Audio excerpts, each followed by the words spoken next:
was cleaning the attic when I found the old box. It was white, it was dusty. A thin layer of gray dust covered the top. I touched the surface with one finger and the dust moved. I had not touched this box in many years, maybe 7 years, maybe longer. I picked it up carefully. It was heavier than I expected. I held it with both arms and walked slowly down the attic stairs. My knees ached. I was not as young as I used to be.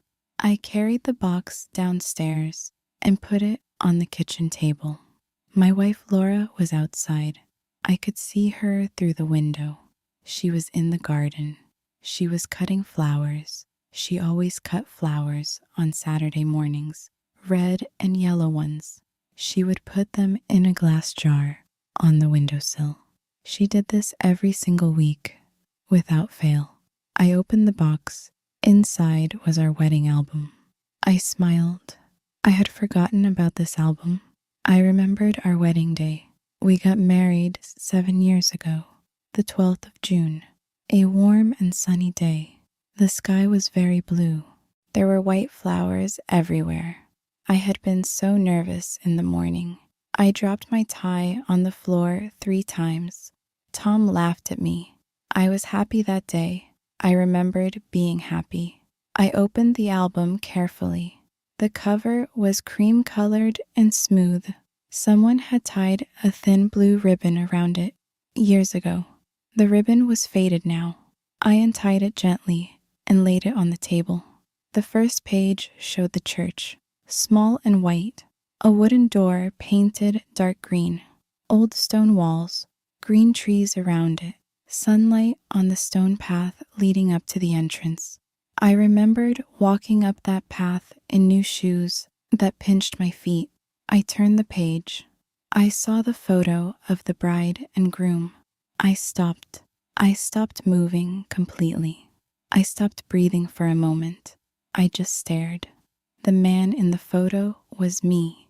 I could see my own face clearly. My black jacket, my white shirt, the small blue flower that Tom had pushed into my front pocket that morning as a joke. I recognized the ring on my left hand. Silver. Simple. The same ring I still wore now. But the woman standing next to me was not Laura. She was tall. Laura was not tall. She was slim and elegant.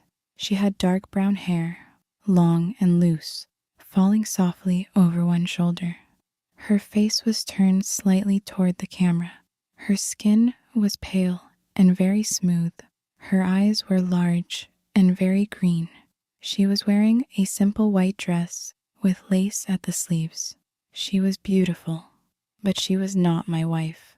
I looked at the photo for a very long time. My eyes moved from her face to Laura's face in my memory, from the photo to the kitchen window where Laura stood with her flowers. They were not the same person, not even close. The woman in the photo had a longer, thinner face, high cheekbones, a small, soft mouth, green eyes. She was 3 or 4 centimeters taller than Laura. Her hands were different. Her hair was completely different. I turned to the next page. More photos. The ceremony. The vows. The rings. The same woman in every single one. Standing beside me, smiling at me, holding my hand as we walked down the aisle together. Page after page after page. 32 photos in total. Every photo showed the same woman who was not my wife. I closed the album slowly. I put it flat on the table. My hands were shaking. I looked at them. I held them steady. I breathed in and out. The back door opened, and Laura came inside. She was holding a bundle of red flowers. She had a small smear of mud on her right cheek. She looked cheerful. She saw the album on the table, and her face changed just slightly, just for a second. Then she smiled. "Oh," she said, "our wedding album. I haven't seen that in years." I looked at her face. Brown eyes, short hair, small and round-faced. I had known this face for 7 years. "Who is this?" I said. I opened the album to the main photo and pointed. Laura looked at the photo. She did not hesitate at all. "That is me," she said simply. "No," I said, "that is not you." She put the flowers down on the counter. She came and stood beside me and looked at the photo again. "Daniel," she said, laughing a little, "of course that is me. It was 7 years ago. My hair was longer then. I looked very different." "The woman in this photo has green eyes," I said. "Your eyes are brown."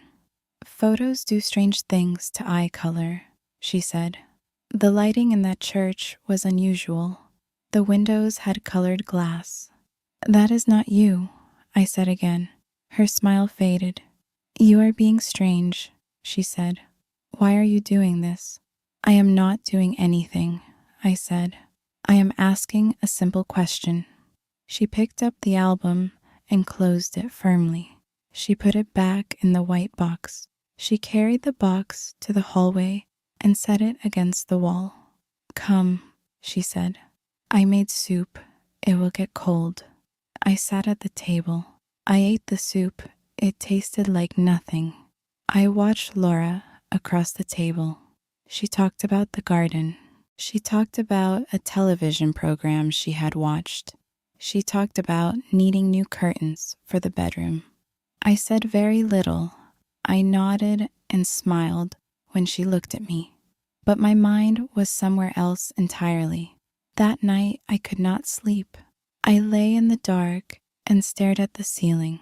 Laura slept quietly beside me. I listened to her breathe. I thought about the photo, the green eyes, the dark hair, the tall, slim woman in the lace dress.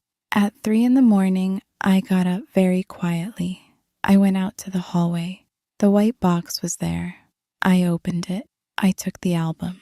I went to the kitchen and sat at the table under the bright light. I looked at every photo again, all 32 of them, slowly, carefully. On the 6th page, there was a wide photo of the guests, rows of people in the church pews. I looked at the faces. I recognized Tom near the front. I recognized my Uncle Bernard. But most of the guests on the right side of the church I did not know. They would have been her guests, her family, her friends, whoever she was. On the 12th page, I noticed something else. In the background of one photo, behind the guests outside on the stone path, there was a small sign fixed to the gatepost. The letters were small, but I could read them clearly. Elmwood Church. I stopped. We got married at St. Peter's. I was certain of that. Laura had told me so many times. She had said she loved St. Peter's because her grandmother had been married there. She had said the light through the windows was beautiful, but this sign said Elmwood Church.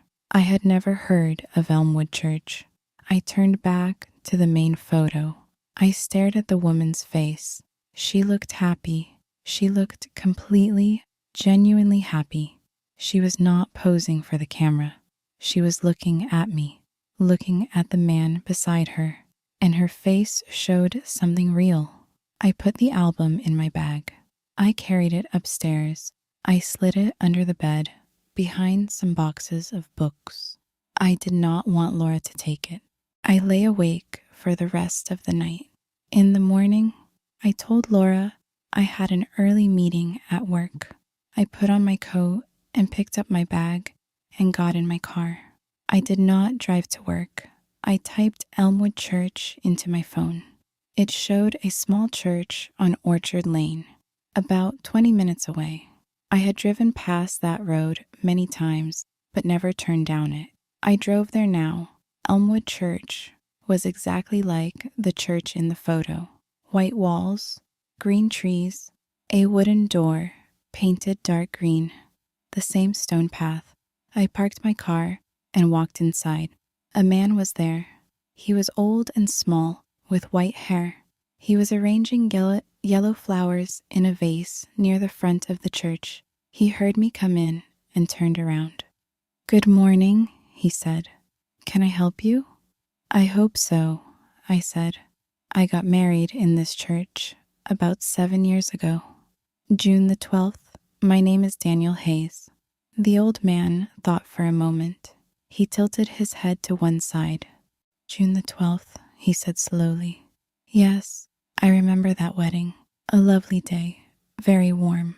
"Good," I said. I took a breath. "Do you remember the bride?" "Of course," he said without hesitation. "A beautiful young woman, very quiet and polite.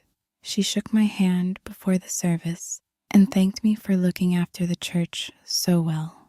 He smiled at the memory. I always remembered that. "What was her name?" I said. "Eleanor," he said. "Eleanor Hayes, your wife." I felt the floor shift under my feet, not physically, but something moved inside me. "Eleanor," I repeated. "That was her name," he said. "Is everything all right, son?" "Yes," I said. "Yes, thank you." I walked back to my car. I sat inside. I did not start the engine. I sat there for a long time with my hands on the steering wheel. Eleanor. That was not Laura's name. Laura's name was Laura Ann Porter. I had seen her passport. I had seen her driving license. I had signed the marriage certificate myself. Laura Ann Porter and Daniel James Hayes. But the man in the church remembered a woman named Eleanor. I drove to the town library. I parked and went inside and asked to use the archive computer. The woman at the desk showed me where to sit. I searched the local newspaper from 7 years ago. I found the wedding announcements from June. On June the 15th, 3 days after the 12th, there was a small notice. Daniel Hayes and Eleanor Crane were married on Saturday at Elmwood Church. A reception was held at the White House Hotel. Eleanor Crane. I sat back in the chair. I read the line 3 more times. Eleanor Crane. I had never heard that name in my life. I drove home. Laura was not there. She had left a note on the kitchen counter saying she had gone to her sister in Bristol and would be back that evening. I went through the house alone. I opened every drawer. I went through every cupboard. I looked in boxes at the back of the wardrobe. I checked the small shelf in the utility room where old papers collected over the years. I was looking for anything, any document, any photograph, any trace of a woman named Eleanor. In the very back of a drawer in my office, underneath some old instruction booklets and a broken watch, I found a small envelope, white, slightly yellowed at the edges. Inside was a photograph. A man and a woman at a beach. The man was me, but younger, 6 or 7 years younger. I was wearing a blue shirt and laughing. The woman was beside me. She had long dark hair, loose around her face, and very green eyes. She was holding a paper cup of something hot. She was laughing at whatever I had just said. She looked completely at ease, completely happy.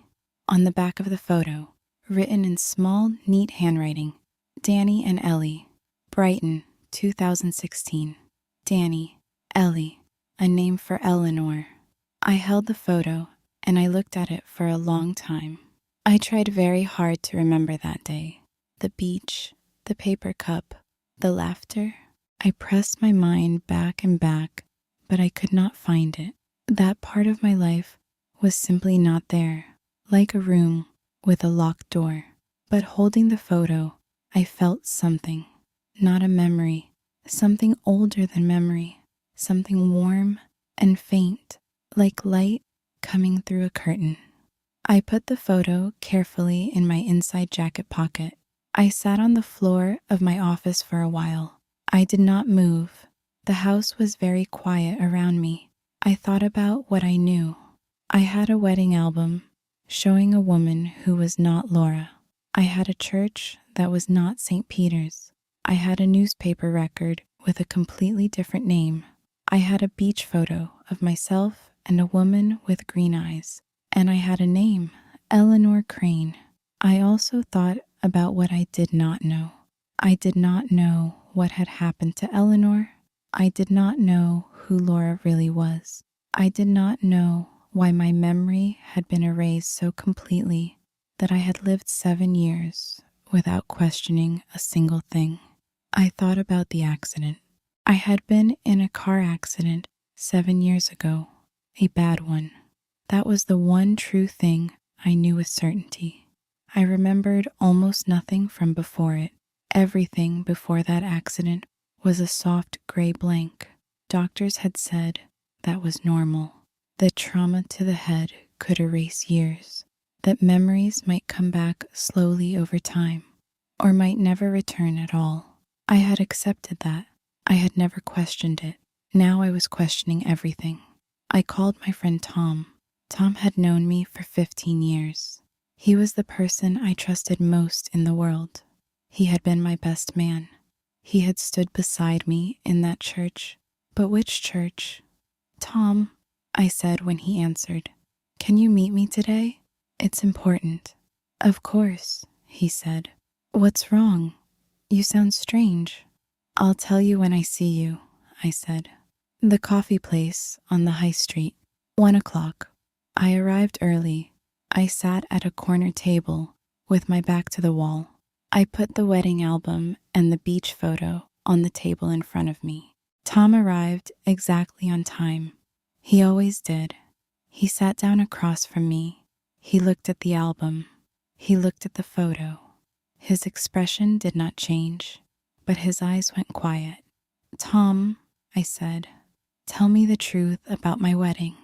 Tom wrapped both hands around his coffee cup. He looked at me steadily. What do you want to know? He said. Everything, I said. He was quiet for a moment. I've been wanting to tell you for years, he said, but every time I tried, you didn't want to hear it.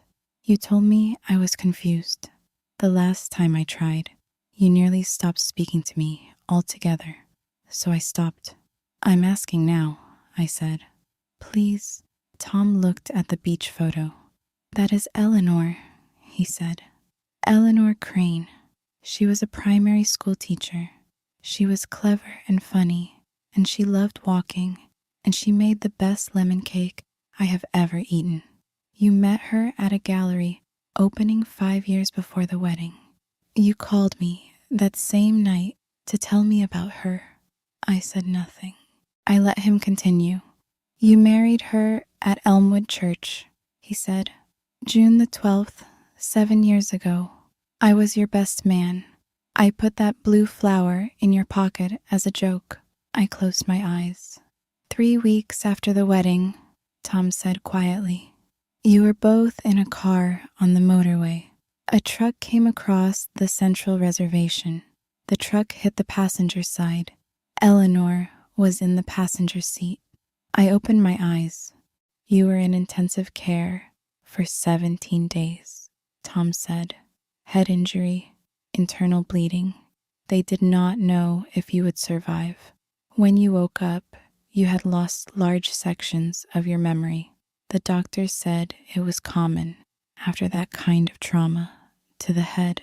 When I woke up, I said slowly, Laura was there. Yes, Tom said. I came to the hospital the day you woke up. Laura was already there. She was holding your hand. A nurse told me she was your wife. I said that wasn't right, but you looked at me and you said, this is my wife, Laura. You said it like I was the one who was confused. Because I believed it, I said. I know, Tom said. I could see that. You truly believed it. But Daniel, I had never seen that woman before in my life. I had never met her at any event, any gathering, any dinner. In all the years I knew you and Eleanor, I had never once seen Laura Porter. And Eleanor? I said. What happened to Eleanor? Tom's face was very sad. She disappeared, he said. She was treated at the hospital after the accident. Fewer injuries than you. but she was kept in a different ward. And then, suddenly, she was gone. The hospital said she had been moved to a private facility. I tried to find her, but I had no family contacts, no next of kin information, nothing. And you never found her? I said. No, he said. And after a while, with you insisting Laura was your wife, with everything looking normal from the outside, I didn't know what to do. I didn't know what was real anymore. I looked at the album on the table between us. Someone replaced her, I said. It was not a question. Yes, Tom said. I believe so. We sat in silence for a minute. Outside on the high street, people walked past with bags of shopping, with children, with dogs on leads, ordinary Saturday people, normal lives. I need to find Eleanor, I said. How? Tom said. I don't know yet, I said, but I will. That evening, I sat at my computer for a long time. I searched every combination I could think of. Eleanor Crane, Eleanor Hayes, Eleanor Crane teacher, Eleanor Crane missing. Almost nothing came up. An old social media profile that had not been updated in 7 years. A comment on a school newsletter from 8 years ago. A name on a charity run list from a long time ago.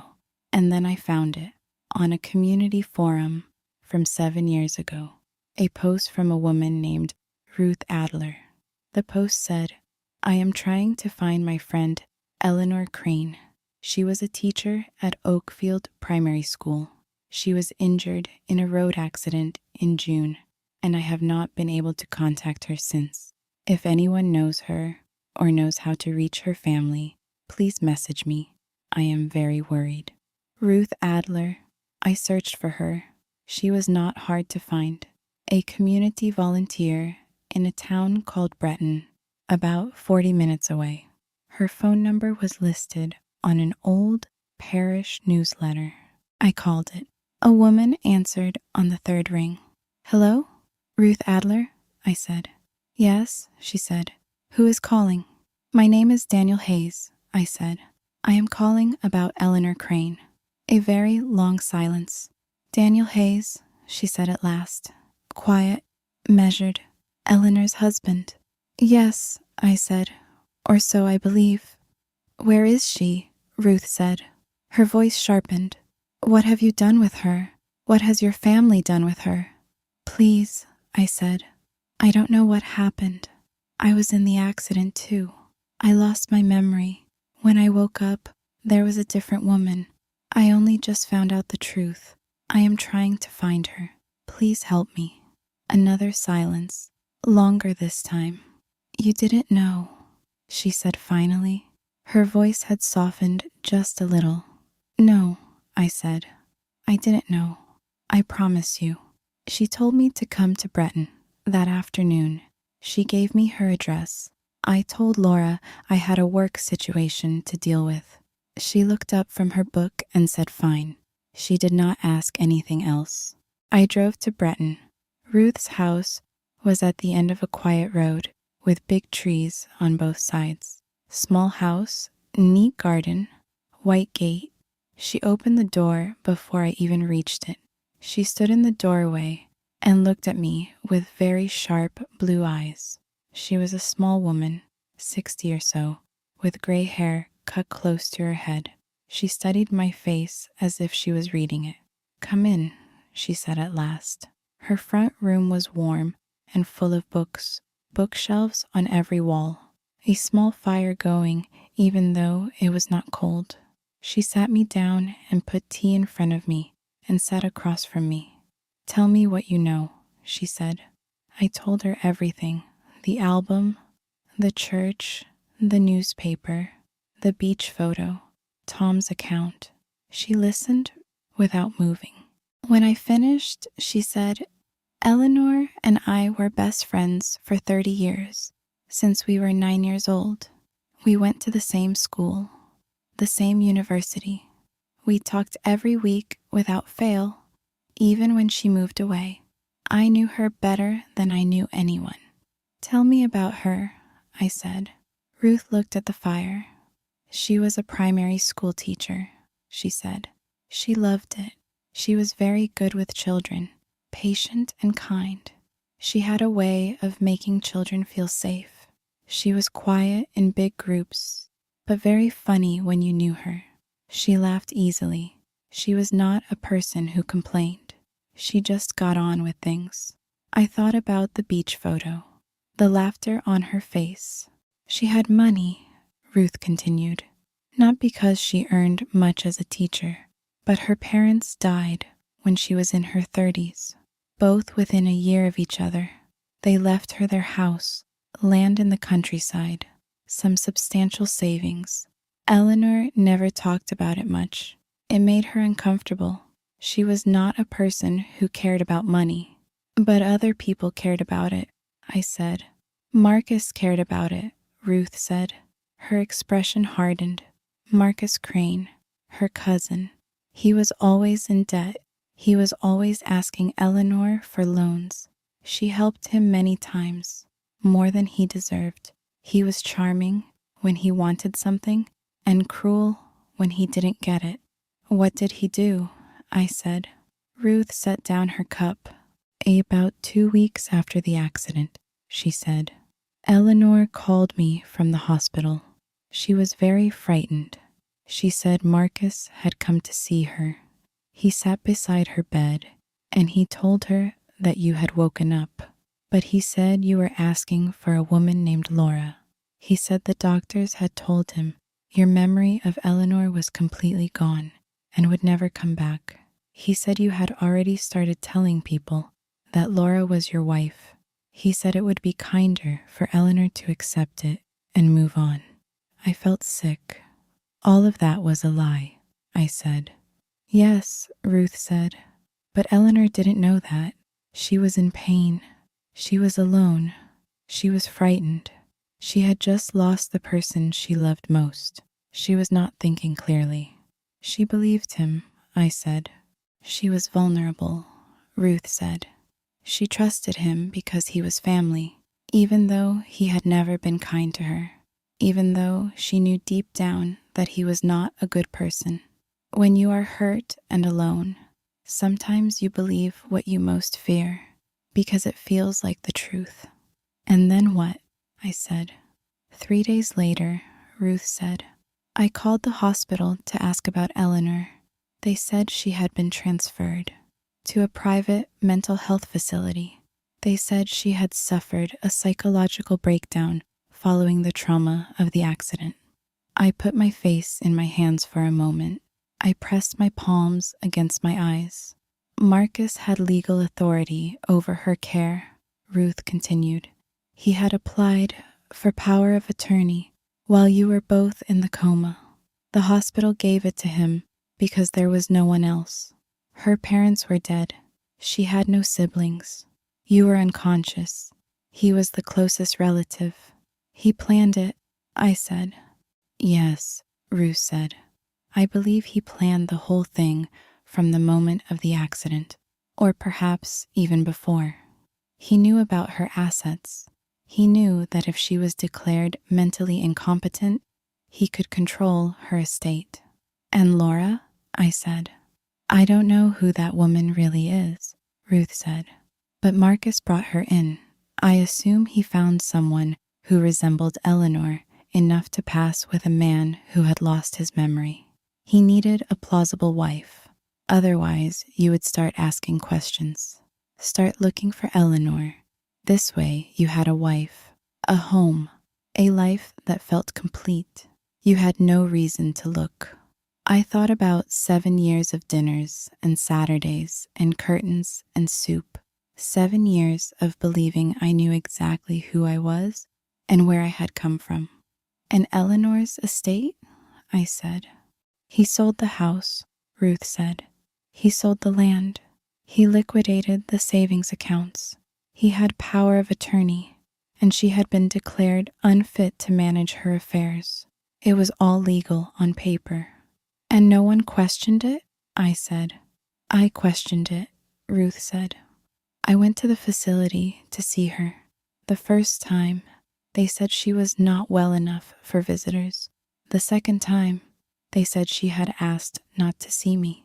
The third time, Marcus met me in the car park and told me I was making her worse, and that if I came again, he would have me removed from the premises by force. Ruth's voice was steady, but very tight. I tried the police. I tried a solicitor, but I had no evidence of anything criminal. All the paperwork was in order. She was in a registered facility under the care of qualified doctors. What about those doctors? I said. I don't know how much they knew, Ruth said. Some of them may have genuinely believed she was unwell. She was traumatized. She had lost everything she loved. A person in that state can present in ways that look like serious mental illness, especially if the people around them are consistently confirming that narrative. I looked at Ruth's face.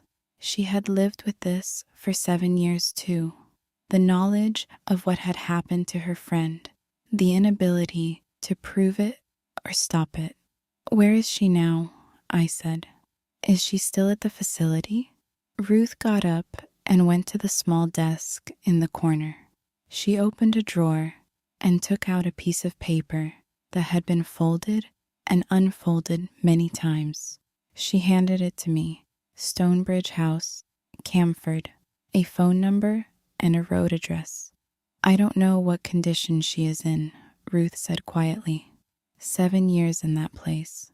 I don't know what that has done to her. I looked at the address. I'm going today, I said. I called Tom on the drive. I told him quickly what Ruth had said.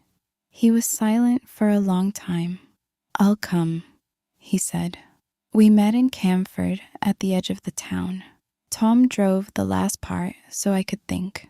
The road to Stonebridge House was narrow and lined with high hedges. The building appeared suddenly at the end of a long gravel drive. It was large and gray, 3 floors, iron gates, and CCTV cameras on posts.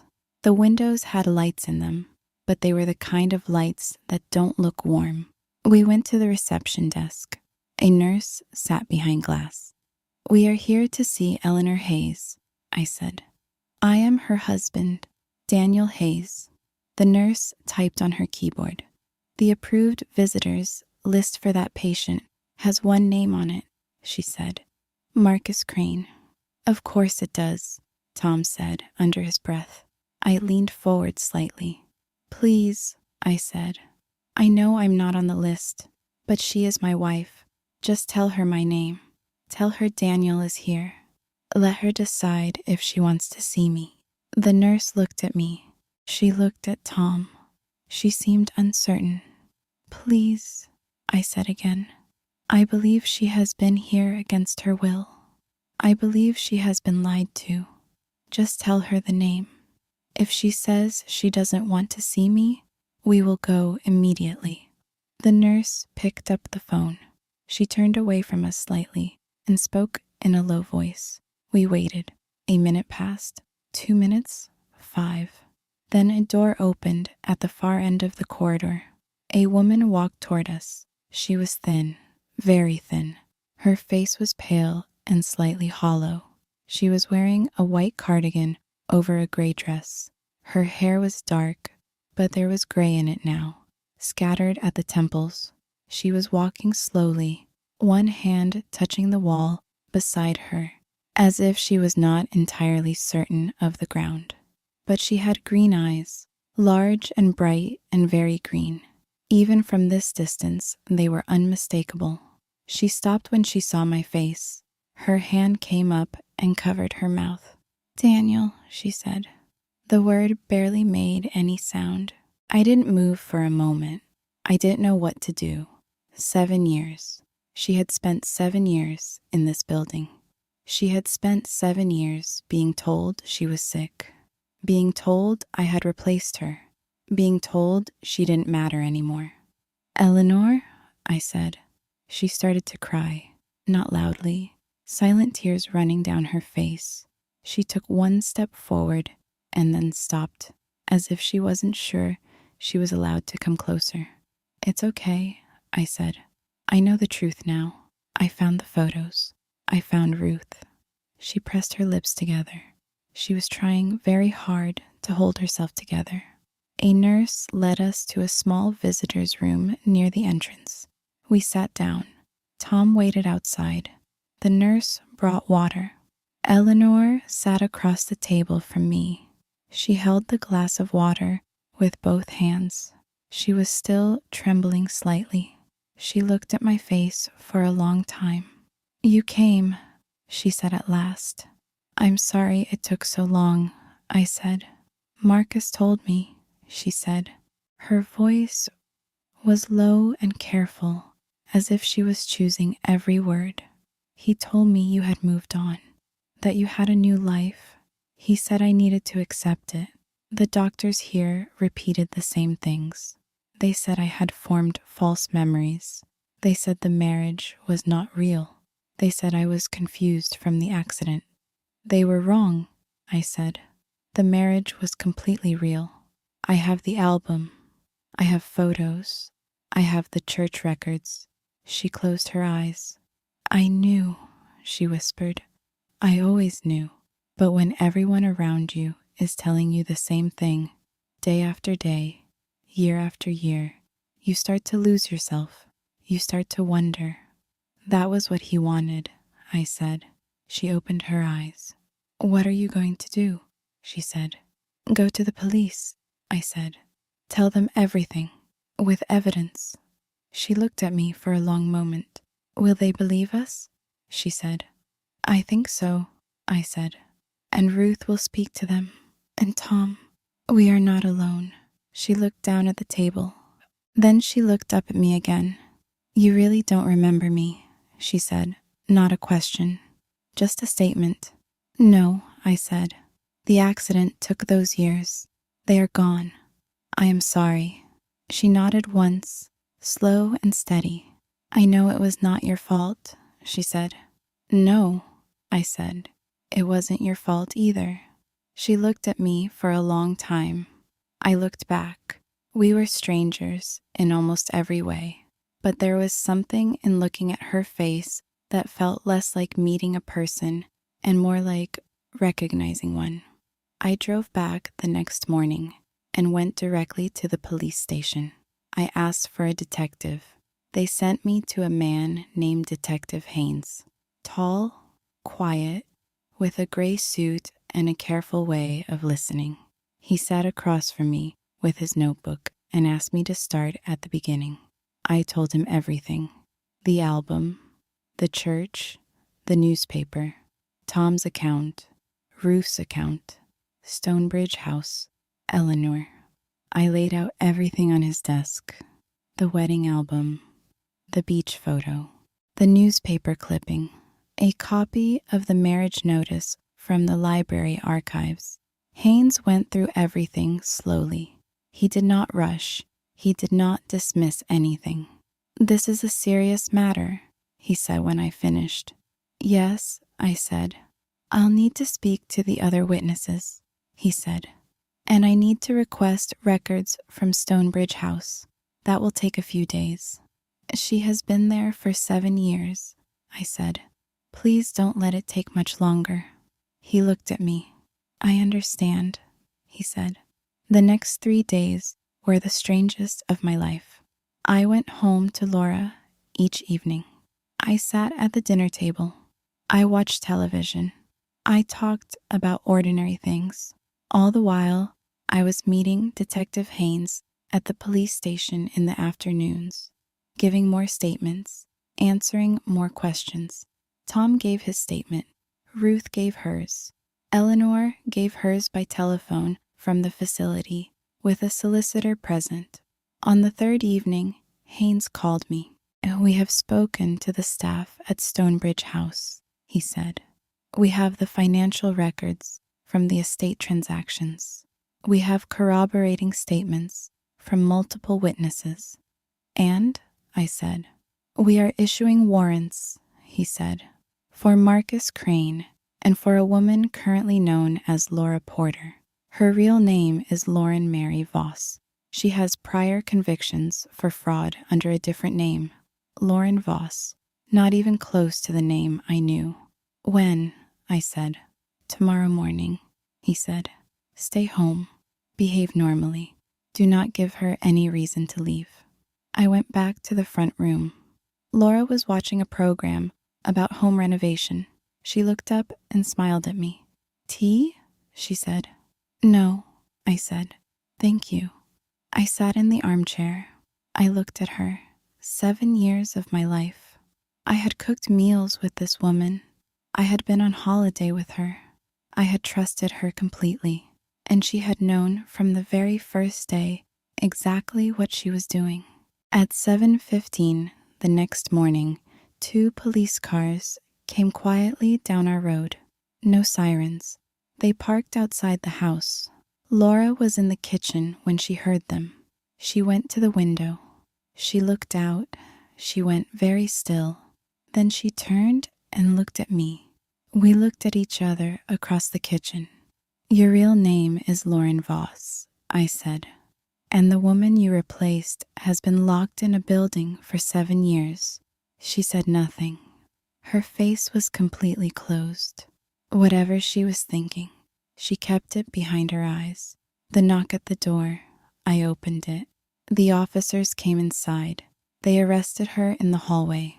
She went quietly. She did not struggle or shout. She did not ask for me by name. She just looked at me one last time as they led her out. I never found out what that look meant. Marcus was arrested at the same time at his flat in London. He had packed a bag. He had a ticket for a flight the following morning. He had been planning to leave, but they were faster than he expected. The trial lasted 6 months. Eleanor gave evidence over 2 full days. I sat in the public gallery every day. I watched her walk to the witness stand. I watched her sit straight and speak clearly. She described the accident. She described Marcus coming to her bedside and telling her the lies. She described being taken to Stonebridge House. She described 7 years of being told she was ill, being told she was confused, being told her memories were not real.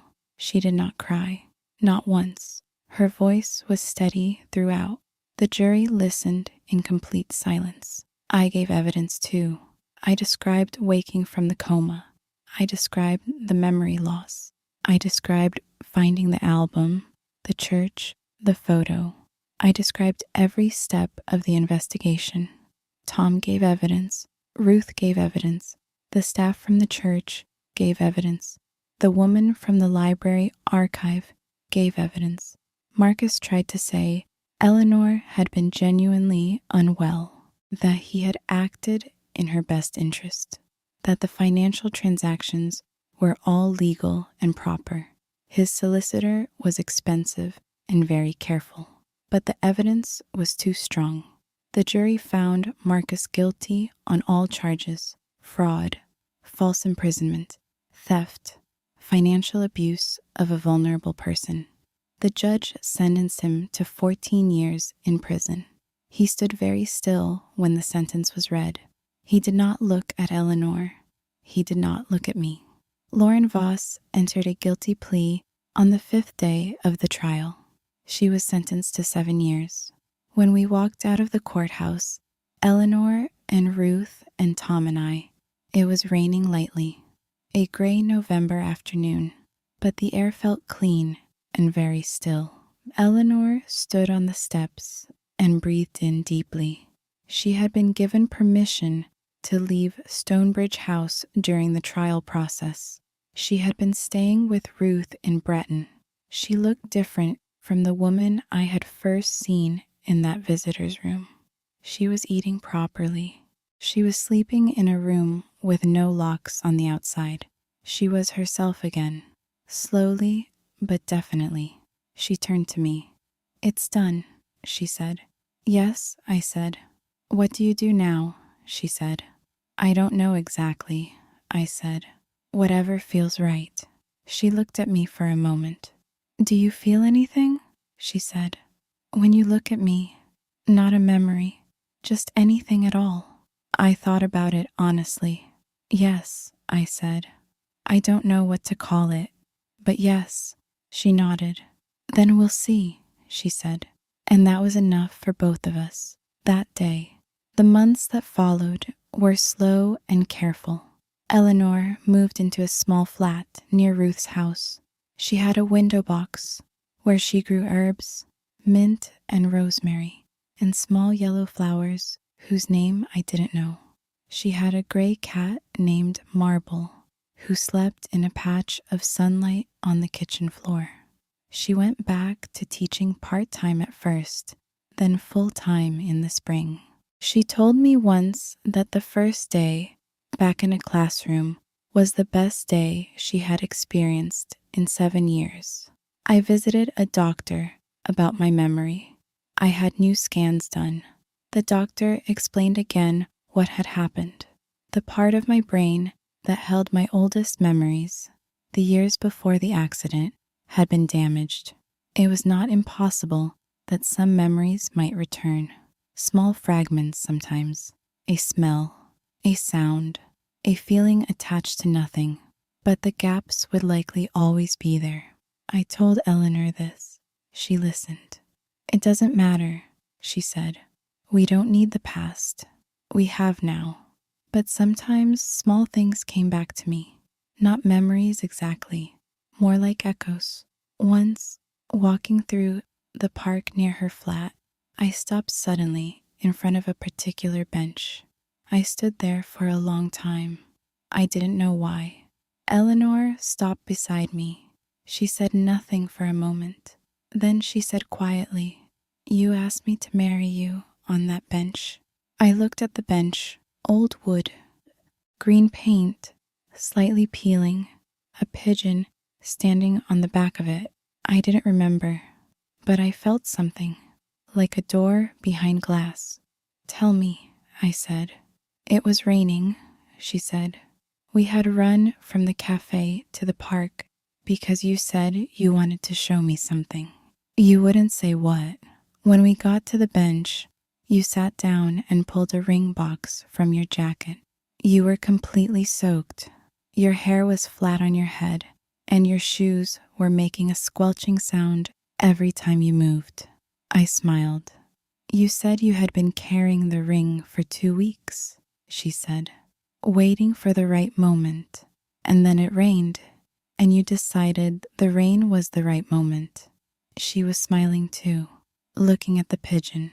"I said yes before you even finished the question," she said. We stood there in the park for a while, not saying anything, just standing. The pigeon flew away. The sun came out from behind a cloud, and the bench dried slowly in the light. I lived alone in the house I had shared with Laura. It was strange at first, very quiet. I changed the furniture. I repainted the front room. I bought new cups, small things, but they helped.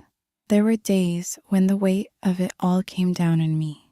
I would sit in the empty house and feel the 7 lost years pressing on my chest. 7 years of being kind to a woman who was deceiving me every single day. 7 years of believing I had a real marriage, a real home, a real life.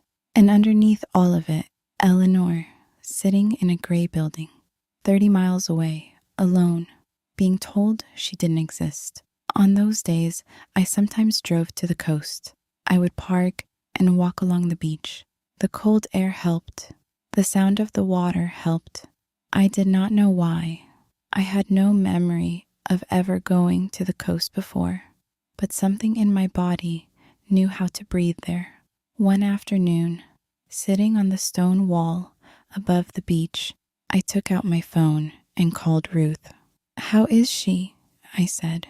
"She is good today," Ruth said. "She laughed 3 times at breakfast." I counted. I smiled. "She asked about you this morning," Ruth said. "What did she ask?" I said. She asked if you were all right, Ruth said. She worries about you. She says you carry things quietly and nobody notices. I looked at the sea. Tell her I'm fine, I said. She'll know you're not being completely honest, Ruth said. She always knows. I thought about that. Tell her I'm getting there, I said. That, Ruth said, I will tell her. I met Eleanor for coffee one Wednesday afternoon by accident. I was buying apples at the Saturday market. I turned around and she was there with a bunch of yellow flowers in her arms. She looked as surprised as I was. Then she laughed. Apples, she said. You always bought apples on Saturdays. Did I? I said. Every single week, she said. You would always get too many, and half of them would go soft in the bowl. I laughed. It surprised me. We walked through the market. We sat at a small table outside a bakery and drank coffee. We talked easily, not about Marcus or the trial, about her students, about a book she was reading, about the cat, about nothing important and everything important at the same time. I called her that evening. Would you like to have dinner? I said. Just dinner, no expectations. Yes, she said, just dinner. We had dinner at a small Italian place on the high street. She ordered the pasta and then noticed I had ordered the same thing. She hadn't meant to. She laughed again when she realized. I always did that, she said. Why? I said. Because you always chose better than me, she said. We had dinner again, the week after that, and again after that. On Sunday mornings, we walked along the river. Sometimes we talked a lot. Sometimes we walked quietly for long stretches without saying anything at all. That felt comfortable too.